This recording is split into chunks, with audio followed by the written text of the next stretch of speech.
Hello everyone, final revision में आपका स्वागत है और मैं हूं यश। आज के लेक्चर में हम फांसीवाद की बात करेंगे, जिसमें मुसोलिनी की विदेश नीति को जानेंगे।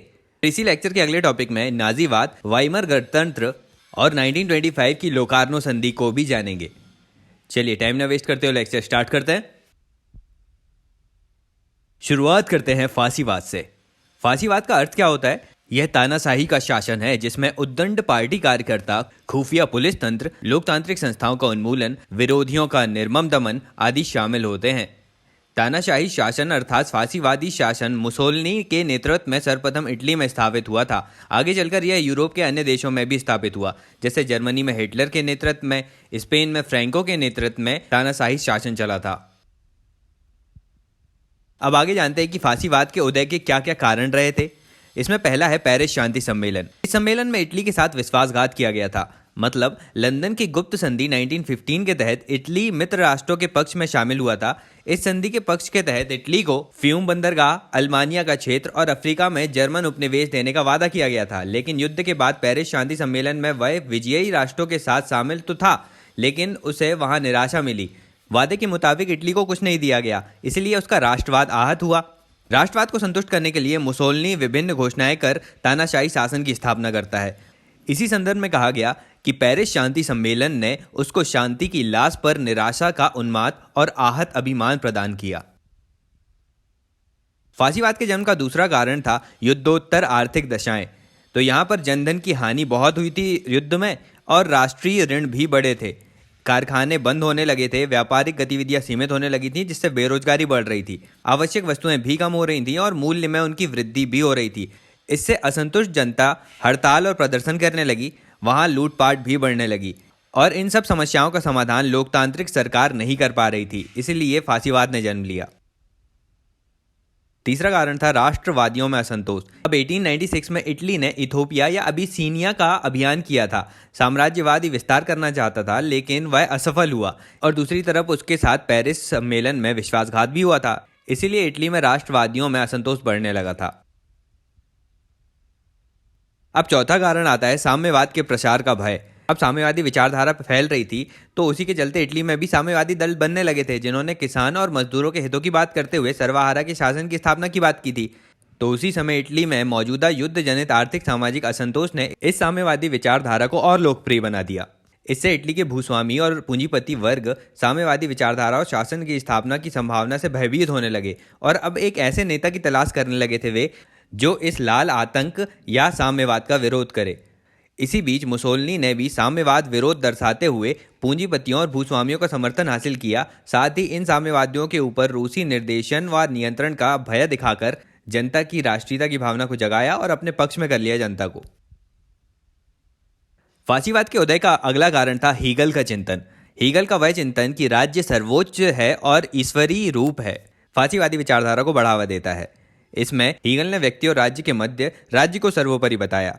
मुसोलिनी ने भी इसी से प्रेरित होकर फांसीवाद और राज्य को सर्वोपरि कहा। इसी के चलते उसने तानाशाही शासन का आधार तैयार किया। इसीलिए कहा गया कि हीगल के चिंतन में फांसीवाद की जमीन तलाश की जा सकती है। किंतु यहाँ ध्यान रखने की बात यह है कि हीगल ने कहीं भी फांसीवादी शासन की बात नहीं की थी। वो तो मुसोलिनी ने उसको अपने तरीके से गढ़कर बता दिया था। फांसीवाद के आने का अगला कारण है विभिन्न वर्गों का समर्थन। यहाँ पर इटली में अभी सभी वर्ग असंतुष्ट थे। श्रमिक वर्ग बेरोजगार था, मध्यम वर्ग असुरक्षा फील कर रहा था, पूंजीपति वर्ग हड़ताल और साम्यवाद से डरा हुआ था, सैनिक और राष्ट्रवादी दल पेरिस शांति सम्मेलन से विश्वासघात के प्रति आहत हुए थे। इसलिए इन सब में राष्ट्रवाद की भावना जागी। इसी बीच मुसोलिनी ने इन सभी वर्गों के हितों की बात करके उनका समर्थन हासिल कर लिया। चलिए अब आगे जानते हैं कि फांसीवाद के सिद्धांत क्या क्या होते हैं। तो पहला तो आता है कि सिद्धांत विरोधी। फांसीवाद यथार्थ पर आधारित है और इसका जन्म परिस्थितियों और कार्य करने की आवश्यकताओं के आधार पर हुआ है। इसलिए पहले से बने सिद्धांत यहाँ उपयोगी प्रतीत नहीं होते। दूसरा सिद्धांत आता है लोकतंत्र विरोधी। फांसीवाद के अनुसार लोकतंत्र भीड़ तंत्र है, जो अव्यावहारिक, असक्षम और प्रगतिहीन है। इसमें सक्षम और समृद्ध लोग निरंतर शक्ति संपन्न होते जाते हैं और निर्बल लोग निर्धन होते जाते हैं।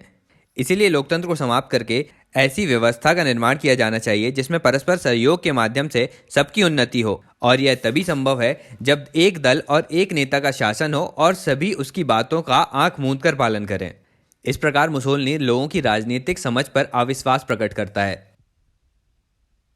फासीवाद का अगला सिद्धांत है व्यक्तिवाद विरोधी। फासीवाद में व्यक्ति के हित से अधिक राज्य के हित को सर्वोपरि माना गया है। यहाँ व्यक्ति राज्य के लिए है, ना कि राज्य व्यक्ति के लिए। फासीवाद राज्य को साध्य तथा व्यक्ति को साधन मानता है। इसलिए ना तो पूंजीपतियों को अधिकार है कि वे अपने इच्छानुसार पूंजी का उपयोग करें और ना ही श्रमिकों को हड़ताल करने का अधिकार है। अगला सिद्धांत आता है साम्यवाद विरोधी सिद्धांत। फासीवाद कहता है कि इतिहास का निर्माण भौतिक तत्वों से नहीं बल्कि राजनीतिक तत्वों से होता है। इस तरह फासीवाद साम्यवाद की मूल अवधारणा को ही अस्वीकार कर देता है। फासीवाद का मानना है कि साम्यवाद व्यक्ति को न्यूनतम सुविधाएं उपलब्ध कराने की बात करता है, वर्ग संघर्ष, वर्ग विहीन समाज की स्थापना की बात करता है और यहाँ पर निजी संपत्ति की कोई अवधारणा नहीं है। वहीं दूसरी ओर फासीवाद वर्ग समन्वय की अवधारणा की बात करता है, जहां निजी संपत्ति की अवधारणा को भी अपनाया गया है। अब फासीवाद का अगला सिद्धांत है शांति विरोधी सिद्धांत। फासीवाद के अनुसार शांति जो है वह गतिहीनता को दर्शाती है। ये शांति कायरों का सपना है, इसलिए लगातार उन्नति करते रहना चाहिए जो आगे बढ़ने को दर्शाता है। अतः फासीवाद साम्राज्यवाद तथा विस्तारवाद को समर्थन देता है। फासीवाद कहता है कि युद्ध मानव में रचनात्मक ऊर्जा पैदा करता है जिससे राज्य के हित पूरे होते हैं। इस तरह फासीवाद युद्ध तथा साम्राज्यवाद का समर्थक है। मुसोलिनी का मानना है कि श्रेष्ठ राज्यों को यह अधिकार है कि वह कमजोर राज्यों पर शासन करें। इस तरह फासीवाद विस्तारवाद पर भी बल देता है। फिर आगे फासीवाद मुक्त व्यापार विरोधी सिद्धांत भी अपनाता है। इसमें वह नियंत्रित व्यापार को बल देता है। इसके तहत उसने उद्योगपति और मजदूरों के सिंडिकेट बनाए या श्रम संघ बनाए। मतलब फासीवाद मुक्त व्यापार का भी विरोधी था। आगे फासीवाद में बुद्धिवाद विरोधी सिद्धांत को भी अपनाया गया। फासीवाद व्यक्ति के तर्क और विवेक को महत्व नहीं देता, वह राज्य को ईश्वरीय रूप मानते हुए उसके निर्णय को सदैव सत्य ठहराता है। फासीवाद के अनुसार नेता जो कहे उसे आंख मूंद कर जनता को स्वीकार करना चाहिए। ये थे फासीवाद के सिद्धांत। चलिए अब आगे बात करते हैं मुसोलिनी की गृह नीति के बारे में जो 1922 में आई थी। ये उसके आर्थिक सुधार हैं। बैकग्राउंड ऐसा है कि विश्व युद्ध के कारण इटली की आर्थिक कठिनाइयां बढ़ी थी, उसके व्यापार और उत्पादन में कमी आई थी, इटली ऋणग्रस्त हुआ था। इसीलिए मुसोलिनी ने आर्थिक सुधार किए। उसने सरकारी सेवकों के वेतन को घटा दिया, उच्च पदों की संख्या कम कर दी। इस तरह सरकारी खर्च में कमी आई, उत्पादन बढ़ाने पर भी बल दिया। फिर 1925 में बजट में संतुलन स्थापित कर अर्थव्यवस्था को सुदृढ़ किया। आगे इनके औद्योगिक क्षेत्र में काम क्या हुए तो रेलवे का विकास किया, जल विद्युत, इलेक्ट्रिसिटी के उत्पादन को बढ़ाया, मोटर गाड़ी, जहाज उद्योगों की स्थापना की और अत्यधिक उसके विकास पर बल दिया। इसी क्रम में आर्थिक आयोग की स्थापना भी की जिसका उद्देश्य आर्थिक समस्याओं को दूर करना था। आयोग ने लाभ न देने वाले कारखानों को बंद कर दिया और नवीन कारखानों को लगाने का सुझाव दिया। फिर उसने बेरोजगारी की समस्या को दूर करने के लिए सार्वजनिक निर्माण कार्य प्रारंभ किए। इसमें भी शिक्षण केंद्रों, सड़कों, बंदरगाहों, बांधों का निर्माण कार्य किया। इसी समय जहाज निर्माण के क्षेत्र में भी उल्लेखनीय विकास हुआ और विभिन्न देश को किराए पर जहाज उपलब्ध कराए गए। रेडियो निर्माण उद्योग की भी स्थापना हुई। मोटर गाड़ी बनाने का काम फिएट कंपनी को दिया गया जिससे इटली से निर्यात भी बढ़ा। फिर पर्यटन के क्षेत्र में विदेशी पर्यटन को बल दिया गया जिसमें प्राचीन रोमन स्मारकों का पुनरुद्धार कराया गया।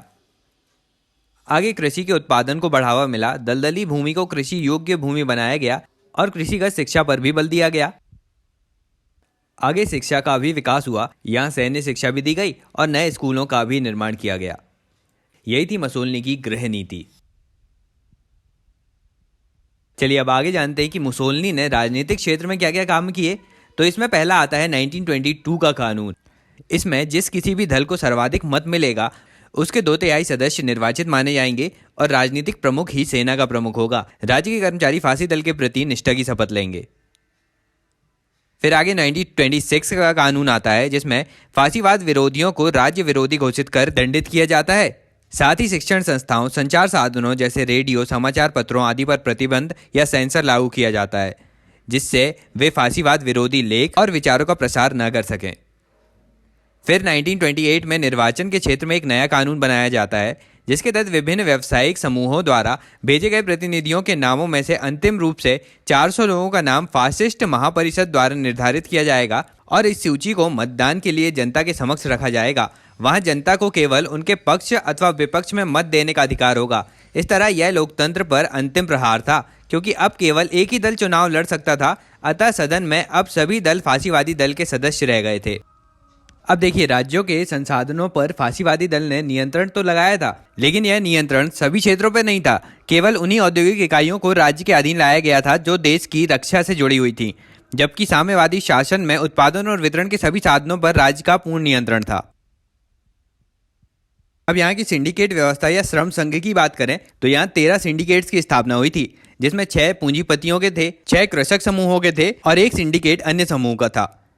इन 13 सिंडिकेट्स का कार्य ऐसा था कि मजदूरों के वेतन को तय करना, कार्य के घंटे निर्धारित करना, मजदूरों के लिए पर्यटन और मनोरंजन सुविधाएं उपलब्ध कराना तथा हड़तालों पर प्रतिबंध लगाना। मसोलनी ने 1928 में सिंडिकेट व्यवस्था को राजनीतिक संरचना से जोड़ दिया। ये सिंडिकेट मिलकर 800 व्यक्तियों की सूची तैयार करते थे, जिनमें से 400 व्यक्ति का चयन अंतिम रूप से फांसी दल का प्रमुख करता था। इस सूची को जनता के समक्ष मतदान के लिए रखा जाता। इस तरह यूरोप में पहली बार व्यावसायिक समूहों की भागीदारी राजनीतिक व्यवस्था में अनिवार्य रूप से हो गई थी। इस आर्थिक राजनीतिक व्यवस्था के एकीकरण को निगमित राज्य व्यवस्था या समवेत राज्य व्यवस्था के नाम से भी जाना जाता है। अब मुसोलिनी के इन कार्यों का परिणाम क्या हुआ वो देखते हैं। तो निगमित राज्य व्यवस्था ने आर्थिक, राजनीतिक और सामाजिक जीवन पर फांसी दल का नियंत्रण स्थापित कर दिया। इस व्यवस्था के तहत विभिन्न वर्गों के हितों को एकजुट कर उन्हें राष्ट्रीय समुदाय के रूप में स्थापित कर उनकी ऊर्जा को राज्य हित में प्रयोग किया गया। फलतः औद्योगिक विकास के साथ सैन्य शक्ति में भी बढ़ोतरी हुई, लेकिन इस व्यवस्था में राज्य और व्यक्ति के बीच प्रत्यक्ष संबंध स्थापित नहीं हो पाए। इस राजनीतिक संरचना में एक व्यक्ति का शासन स्थापित हुआ और एक निगमित राज्य व्यवस्था में व्यक्ति की स्वतंत्रता और नागरिक अधिकारों का हनन भी हुआ था। चलिए अब आगे मुसोलिनी की विदेश नीति के बारे में बात करते हैं। इसकी विदेश नीति का उद्देश्य था अंतर्राष्ट्रीय जगत में इटली के प्रभाव को बढ़ाना, भूमध्य सागरीय क्षेत्र और अफ्रीकी क्षेत्रों में साम्राज्य का विस्तार करना तथा आर्थिक लाभ कमाना और राष्ट्रीय सम्मान एवं गौरव की स्थापना करना। विदेश नीति के तहत उन्होंने कुछ इस तरह की गतिविधियां अपनाई। 1923 में यूनान पर हमला कर कोरफू द्वीप को कब्जे में करा और उसे वापस लौटाने के बदले यूनान से बड़ी रकम प्राप्त की। 1924 में फ्यूम नगर बंदरगाह पर नियंत्रण किया। मसोलिनी ने 1935 में अबिसीनिया या इथोपिया पर नियंत्रण स्थापित किया। 1936 में हिटलर के साथ समझौता कर रोम बर्लिन धुरी या गुट का निर्माण किया और अगले ही वर्ष इसमें जापान भी शामिल हुआ। इस तरह रोम बर्लिन टोक्यो साम्यवाद विरोधी संगठन स्थापित हुआ। फिर स्पेन में चल रहे गृह युद्ध में वहां जनरल फ्रैंको को सहयोग देकर फांसीवाद शासन की स्थापना में सहयोग दिया। 1940 में द्वितीय विश्व युद्ध में हिटलर का सहयोग भी किया था इन्होंने। तो ये सारे कार्य थे मुसोलिनी के विदेश नीति के तहत। अब आज के अगले टॉपिक में बात करते हैं नाजीवाद के बारे में। सबसे पहले जानते हैं कि नाजीवाद के उदय के कारण क्या क्या थे। पहला था पेरिस शांति सम्मेलन और वर्साई की संधि। इन दोनों के ही परिणाम स्वरूप जर्मनी के ऊपर कठोर तथा अपमानजनक संधि आरोपित की गई थी, जिसने उनके राष्ट्रवाद को आहत किया। अब यहाँ पर हिटलर के उदय का कारण यह था कि 14 वर्षों तक वाइमर गणतंत्र जर्मन समस्या का समाधान करने में असफल रहा था। इसी के चलते हिटलर सामने आता है और वह कहता है कि पेरिस और वर्साई की संधि के सभी प्रावधानों को वो तोड़ेगा और जर्मन राष्ट्रवाद को संतुष्ट करेगा। यह बात कहकर उसने जनता का समर्थन हासिल किया। नाजीवाद के उदय का दूसरा कारण है आर्थिक संकट। अब यहाँ जर्मनी ने युद्ध के चलते बहुत सा खर्च कर दिया था, युद्ध व्यय बढ़ा था, साथ ही युद्ध की क्षतिपूर्ति की बड़ी रकम भी उस पर आरोपित कर दी गई थी। फिर अमेरिकी ऋण भी बढ़ रहा था, कारखाने बंद होने लगे थे और बेरोजगारी भी बढ़ रही थी। साथ ही 1929 में आर्थिक मंदी का व्यापक प्रभाव भी जर्मनी में पड़ा था। इन सभी परिस्थितियों में हिटलर का उदय होता है। नाजीवाद के उदय का अगला कारण है साम्यवाद के प्रसार का भय। अब देखिए, रूस में बोल्शेविक क्रांति हो गई थी, वहीं साम्यवादी विचारधारा लोकप्रिय हो रही थी। इसी के तहत जर्मनी में भी साम्यवादी दल की स्थापना होती है। इससे पूंजीपति और संपत्तिशाली वर्ग भयभीत होता है और इसी बीच हिटलर सामने आकर इन वर्गों को समर्थन देता है। हिटलर ने साम्यवाद पर रूसी नियंत्रण और निर्देशन की बात कही थी, जिसके चलते राष्ट्रवाद की भावना उसने भड़का दी और उसे राष्ट्रवादियों का समर्थन मिलने लगा। नाजीवाद के उदय का अगला कारण है यहूदियों का विरोध। अब जर्मनी के यहूदी वर्ग संपन्न व्यापारी, उद्योगपति और बैंकर थे और अन्य लोग इन्हें शोषक मानते थे। हिटलर ने इन्हें प्रथम विश्व युद्ध पराजय का कारण बताकर स्वार्थी और भ्रष्टाचारी बताया और कहा कि ये सैनिकों को निम्न कोटि के हथियार देते थे, इसलिए अन्य वर्ग हिटलर के समर्थक बने और यहूदियों के विरुद्ध हो गए। नाजीवाद के उदय का अगला कारण है वाइमर गणतंत्र के प्रति असंतोष। अब देखिए, वर्ल्ड वॉर के बाद जो वर्साई की संधि हुई थी उसमें जर्मनी में वाइमर गणतंत्र की स्थापना हुई और यह संधि अपमानजनक थी, इसलिए लोग वाइमर गणतंत्र को जर्मनी के अपमान का प्रतीक मानने लगे। तो हिटलर ने जनता के इस असंतोष और मनोविज्ञान का लाभ उठाकर तानाशाही शासन की स्थापना की। चलिए अब जानते हैं कि वाइमर गणतंत्र का संविधान कैसा था। तो इसकी पृष्ठभूमि ऐसी है कि युद्ध के चलते जर्मनी की आंतरिक दशा अत्यंत कमजोर हो गई थी। यहाँ जनता में विद्रोह उत्पन्न होने लगा था, इसलिए विलियम कैसर ने सत्ता त्याग दी। मतलब अब राजतंत्र का अंत हुआ। फलस्वरूप फ्रेडरिक एडवर्ड के नेतृत्व में एक गणतंत्र की स्थापना हुई जिसने युद्ध विराम घोषित किया। फिर युद्ध के बाद जनवरी 1919 में संविधान सभा के गठन की घोषणा की गई। इसी क्रम में वाइमर नामक स्थान पर संविधान निर्मित हुआ और फिर इस गणतंत्र का प्रथम राष्ट्रपति फ्रेडरिक एडवर्ड को बनाया गया और चांसलर सीडमैन बना। अब इस वाइमर गणतंत्र या संविधान की विशेषताएं क्या थी वो देख लेते हैं। यह गणतंत्र 18 राज्यों का संघ था जिसमें संघीय शासन प्रणाली की स्थापना की गई। संविधान में 20 वर्ष से अधिक के व्यक्तियों को मताधिकार दिया गया। चुनाव में बहुदलीय प्रणाली अपनाई गई।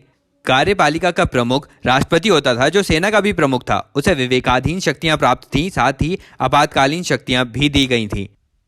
फिर यह प्रावधान किया गया कि राष्ट्रपति अपने कार्यों में सहायता के लिए मंत्रिपरिषद का गठन करेगा जिसका प्रमुख चांसलर या प्रधानमंत्री होगा, जिसकी नियुक्ति राष्ट्रपति द्वारा की जाएगी। ये था वाइमर संविधान। अब इस वाइमर संविधान की सीमाएं कुछ इस प्रकार थीं कि आपातकालीन शक्तियां एक व्यक्ति पर केंद्रित कर दी गई थी। हिटलर ने इसका फायदा भी उठाया। फिर राष्ट्रपति और मंत्रिपरिषद के मध्य संघर्ष होने लगा था क्योंकि दोनों का चुनाव प्रत्यक्ष रूप से होता था। फिर बहुदलीय चुनाव प्रणाली में गठबंधन की सरकारें भी सामने आने लगी जिसके तहत राजनीतिक अस्थिरता भी बढ़ी। फिर आगे 1919 से 1932 के मध्य 18 सरकारें बदली और वाइमर गणतंत्र का वर्साई की संधि पर हस्ताक्षर करने से लोगों में असंतोष बढ़ने लगा कि यह वाइमर गणतंत्र की विदेशी नीति की कमजोरी है। तो ये सारी बातें थी वाइमर गणतंत्र और वाइमर संविधान के बारे में। चलिए अब आगे नाजीवाद के सिद्धांत की बात करते हैं। इसमें सबसे पहला सिद्धांत है अखिल जर्मन साम्राज्य का निर्माण। मतलब यहाँ पर नाजीवाद का मानना था कि जर्मन का जो क्षेत्र है वह जनता के लिए अपर्याप्त है, इसीलिए उसने विस्तारवादी नीति को अपनाया और वर्साई की संधि को तोड़कर विस्तारवाद पर बल दिया। हिटलर ने अपनी आत्मकथा मेन काम्फ या मेरा संघर्ष में कहा था कि फ्रांस जर्मनी का शत्रु रहेगा, अतः फ्रांस को नष्ट करके जर्मनी के विस्तार का मार्ग खुल सकता है। जर्मनी को पूर्व में रूसी क्षेत्रों पर भी विस्तार करना होगा ताकि जर्मन आवश्यकताओं की पूर्ति हो सके।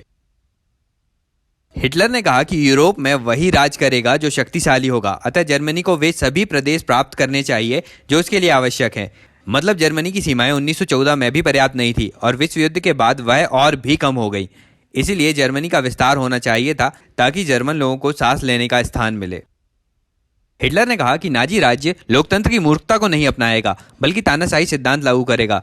दरअसल चिंता तो राजनीतिक सत्ता की करनी चाहिए क्योंकि आवश्यकता तो अपनी देखरेख स्वयं कर लेती है। हिटलर ने लिखा था कि संघर्ष ही जीवन है और शांति मृत्यु का प्रतीक। हिटलर ने कहा था कि ईश्वर ने आर्य जाति को विश्व पर राज्य करने के लिए बनाया है और जर्मन जनता शुद्ध आर्य जाति है, अतः आर्य संस्कृतियों को प्रसारित करना हम राष्ट्रवादियों और साम्राज्यवादियों का प्रथम उद्देश्य है। इस तरह हिटलर ने युद्ध और विस्तारवाद पर बल दिया। इसी में नाजीवाद का दूसरा सिद्धांत देखने मिलता है शुद्ध आर्य नस्ल का सिद्धांत।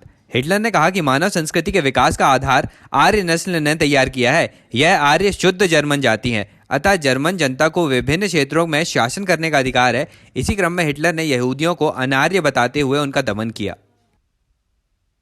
नाजीवाद का तीसरा सिद्धांत है रक्त और मिट्टी के सिद्धांत।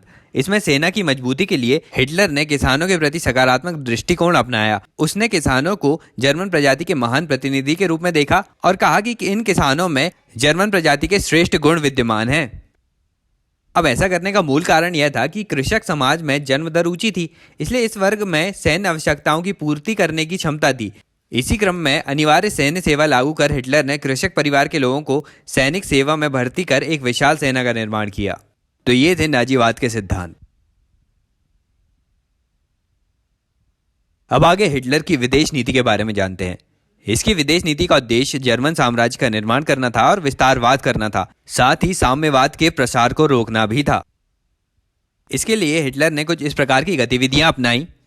1933 में राष्ट्रसंघ और निशस्त्रीकरण सम्मेलन से त्यागपत्र दे दिया। 1934 में पोलैंड के साथ अनाक्रमण संधि की। 1935 में वायुसेना का गठन किया और अनिवार्य सैन्य सेवा का प्रावधान किया। राइनलैंड का सैन्यकरण भी करता है हिटलर और ब्रिटेन से नौसैनिक समझौता करता है। 1936 में रोम बर्लिन धुरी का निर्माण करता है। आगे चलकर इसमें जापान भी जुड़ जाता है। 1937 में रोम बर्लिन टोक्यो साम्यवाद विरोधी संगठन का निर्माण होता है। फिर आगे 1938 में सुडेटनलैंड पर नियंत्रण करता है। इसकी कहानी कुछ ऐसी है कि ये चेकोस्लोवाकिया का एक क्षेत्र है सुडेटनलैंड, जो जर्मन जनसंख्या बहुल क्षेत्र था। हिटलर ने यहाँ के लोगों को स्वतंत्रता के लिए प्रेरित किया और यहाँ के लिए सैन्य अभियान करने को कहा। ब्रिटेन के चैम्बरलिन और हिटलर के मध्य 1938 में म्यूनिख का समझौता होता है, जिसमें चैम्बरलिन हिटलर की इस मांग का समर्थन करता है और 50% से अधिक जर्मन आबादी वाले क्षेत्र को हिटलर को सौंप देना चाहिए, यह चेकोस्लोवाकिया को कहता है, और कहता है कि यदि चेकोस्लोवाकिया ऐसा नहीं करता तो उसे इसके परिणाम अकेले ही भुगतने होंगे। इसी क्रम में म्यूनिख समझौते के तहत सुडेटनलैंड पर हिटलर के अधिकार को मान्यता दे दी गई थी। अब इस सम्मेलन से जब चैम्बरलिन वापस लौटता है तो वह कहता है कि यह दूसरा अवसर है जब हम बर्लिन से ससम्मान शांति लेकर आए हैं। तो अब इसमें पहला अवसर कौन सा था? पहला अवसर था 1878 का समय, जब पीएम डिज़रेली ने पूर्वी समस्या का समाधान कर बर्लिन के सम्मेलन में भागीदारी की थी और रूस को टर्की साम्राज्य के क्षेत्र पर नियंत्रण से रोका था। और लंदन वापस आकर डिज़रेली कहता है कि हम बर्लिन से ससम्मान शांति लाए हैं, लेकिन वास्तव में यह शांति अल्पकालिक थी, क्योंकि रूस लगातार असंतुष्ट रहा था। टर्की साम्राज्य का विभाजन भी हुआ था और वहाँ की जनता की इच्छा के विरुद्ध वहाँ के राज्य क्षेत्र का बंटवारा भी हुआ। बाल्कन क्षेत्र में युद्ध भी हुए और इसी क्रम में प्रथम विश्व युद्ध भी हुआ था। और यही इतिहास दोहराया जा रहा था 1938 में, जो म्यूनिख के समझौते के तहत चेकोस्लोवाकिया का अंग भंग करके उसके क्षेत्र सुडेटनलैंड को जब हिटलर को दे दिया गया तो हिटलर की विस्तार करने की इच्छा और बढ़ने लगी और उसने चेकोस्लोवाकिया पर नियंत्रण स्थापित किया। फिर 1939 में पोलैंड पर भी हमला कर दिया और इसी के साथ सेकेंड वर्ल्ड वॉर भी शुरू हो जाता है। मतलब इसका अर्थ है कि ना ही पहली बार बर्लिन से लौटकर शांति स्थापित हुई थी और ना ही दूसरी बार। अब आगे जानते हैं कि हिटलर के संबंध में पश्चिमी यूरोपीय देशों का दृष्टिकोण क्या था। अब पश्चिमी यूरोपीय देश ना अपनी स्वार्थ पूर्ति में लगे हुए थे, इसलिए वे हिटलर की अवांछनीय मांगों को पूरा भी कर रहे थे। इसी के चलते म्यूनिख समझौते के तहत सुडेटनलैंड उसे दे दिया गया था। लेकिन आगे चर्चिल ने इस ब्रिटिश नीति की आलोचना करते हुए इसे दुर्भाग्यपूर्ण कहा। उसने कहा कि मेमने के दिल को आधी रात्रि में चैम्बरलेन के दिए गए चाकू से काट दिया गया। म्यूनिख समझौते के संबंध में इतिहासकार सुमेन कहते हैं कि यह तुष्टीकरण की नीति का परिणाम था और पश्चिमी यूरोपीय प्रजातांत्रिक देशों के लिए मृत्यु का प्रमाण पत्र भी बना आगे चलकर। अब ये जानते हैं कि हिटलर की मांग आखिर पश्चिमी यूरोपीय देश क्यों मान रहे थे। इसका कारण ऐसा है कि हिटलर ने म्यूनिख समझौते के बाद शांति नीति पालन करने की बात कही थी। इसके साथ ही पश्चिमी यूरोपीय देश जानते थे कि हिटलर की युद्ध की तैयारी उनसे कहीं अधिक है, इसलिए वे युद्ध को टालना चाहते थे। फिर ब्रिटेन और फ्रांस की यह गलत सोच थी कि चेकोस्लोवाकिया के बाद हिटलर का ध्यान साम्यवादी यूएसएसआर या रसिया पर चला जाएगा और वह रसिया से युद्ध में व्यस्त हो जाएगा, जिसका फायदा पूंजीवादी देशों को मिलेगा। लेकिन ऐसा नहीं हुआ। फिर ब्रिटेन के चैम्बरलिन को विश्वास था कि हिटलर की भूख सीमित है और वह शांति स्थापना में उनकी मदद करेगा और सुडेटनलैंड पर नियंत्रण के बाद रुक जाएगा। लेकिन ऐसा नहीं हुआ। हिटलर लगातार आगे बढ़ता रहा और पोलैंड पर भी उसने आक्रमण किया। चलिए अब आगे बात करते हैं लोकार्नो की संधि की। 1925 में हुई थी यह संधि इसलिए हुई ताकि जर्मनी की युद्ध नीतियों से अन्य देशों को सुरक्षित रखा जा सके। फ्रांस को भी जर्मनी से सुरक्षा की चिंता थी। इसी के चलते 1925 में स्विट्जरलैंड के एक स्थान लोकार्नो में फ्रांस, जर्मनी, इटली और इंग्लैंड आकर बैठते हैं। इनकी बैठक होती है। लेकिन अब यहाँ पर रूस को शामिल नहीं किया गया था, जो इस संधि के साम्यवाद विरोधी तत्वों को दर्शाता है। लोकार्नो संधि के प्रावधान इस प्रकार से थे कि जर्मनी ने वर्साय संधि द्वारा किए गए क्षेत्रीय परिवर्तन को मान्यता दे दी। एल्सेस लॉरेन क्षेत्र पर फ्रांस के अधिकार को जर्मनी ने मान्यता प्रदान की और एक दूसरे की सीमाओं का सम्मान करने की भी बात की। साथ ही जर्मनी को राष्ट्र संघ का सदस्य बनाया गया। अब इस लोकार्नो समझौते का मूल्यांकन करते हैं तो सबसे पहले इसके सकारात्मक पक्षों की बात करते हैं। फ्रांस अपनी सीमा सुरक्षा के लिए निश्चिंत हो गया था। यह संधि कोई आरोपित संधि नहीं थी, बल्कि सभी राष्ट्रों की इच्छा थी इसमें और सभी ने सहमति भी जताई। इस संधि से जर्मनी की अंतर्राष्ट्रीय अलगाव की स्थिति भी समाप्त हुई और उसके सम्मान में वृद्धि भी हुई। राष्ट्र संघ पर विजयी राष्ट्रों के संघ होने का आरोप भी खत्म हो गया था, क्योंकि जर्मनी विजयी राष्ट्रों से नहीं आता था और उसे राष्ट्र संघ में अब शामिल कर लिया गया था। आगे देखें लोकार्नो संधि के नकारात्मक तत्वों की। तो यहाँ पर सिर्फ पश्चिमी सीमाओं का पालन करने को कहा गया था। इसी के चलते पूर्वी सीमा में विस्तार के लिए जर्मनी को प्रोत्साहन मिल गया। इस संधि से पश्चिमी राष्ट्रों के स्वार्थ सामने आ गए थे।